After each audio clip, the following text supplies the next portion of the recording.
Pergunte ao Marco. Pergunte ao Marco. Pergunte ao Marco.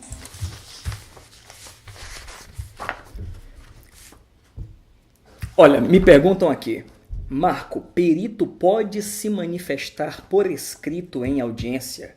Perito pode se manifestar por escrito em audiência? Bem, a resposta não é tão simples, tá? Bom, vamos conversar um pouquinho sobre prova. A prova é aquele instituto lá para fazer nascer a convicção sobre a certeza de algo, né? Sobre a certeza de uma declaração, de uma afirmação.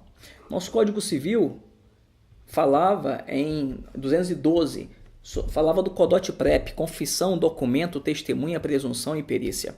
Mas veio o novo CPC, né, a Lei 13.105 de 2015, que entrou em vigor em 2016, e trouxe aí um arcabouço maior de provas. Embora não feche as provas nessas 7, que é o ADEC do TEP, depois eu digo quais são, qualquer meio moralmente válido e não proibido é utilizável como prova. Mas o nosso código, ele lista o ADEC do TEP. São os 7 meios de prova, típicos aqui do CPC, ADEC do TEP. ADEC do TEP.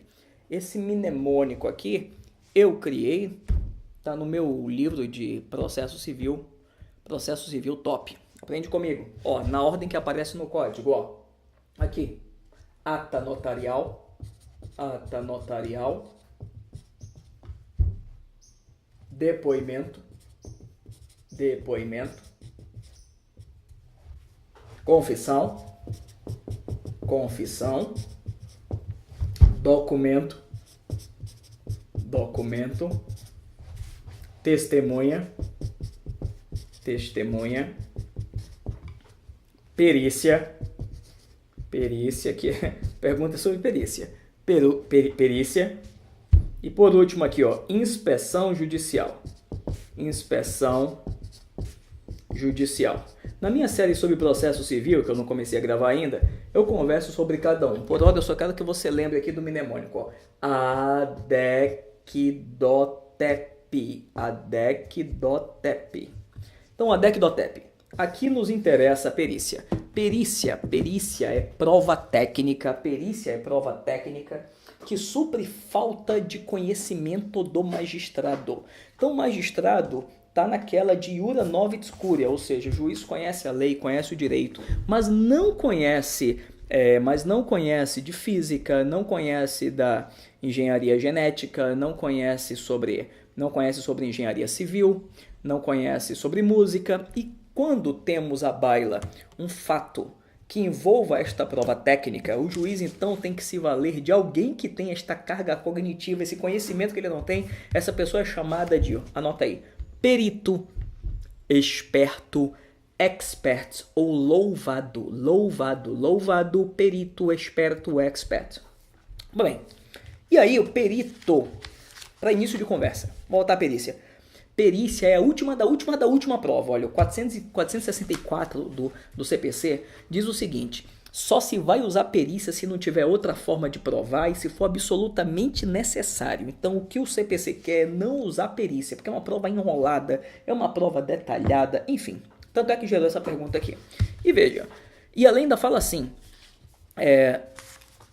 ainda que seja precisa a prova técnica, pode-se substituir a perícia por prova técnica simplificada. Prova técnica simplificada nada mais é do que arguir o perito sobre questões genéricas, quando não tem uma especificidade do caso. Então, aquilo que for respondido vai valer para qualquer situação que aquele caso esteja inserido. Então, aí não se faz perícia sobre aquele caso específico, se argue só sobre a situação. A isso nós chamamos de prova técnica simplificada. Está previsto lá no parágrafo 2º do 464. Então já temos a primeira situação onde um perito fala em audiência, né? Prova técnica simplificada.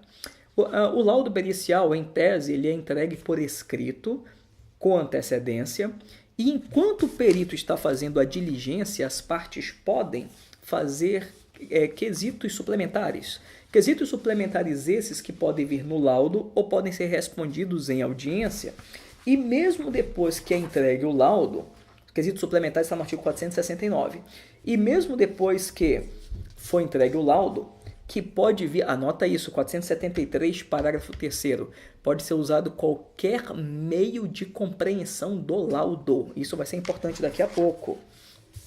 Pode ser que necessitem de esclarecimentos em audiência, 477, parágrafo 3º. Deixo claro que não necessariamente perito é ouvido em audiência. Pode ser que só o laudo baste, ok?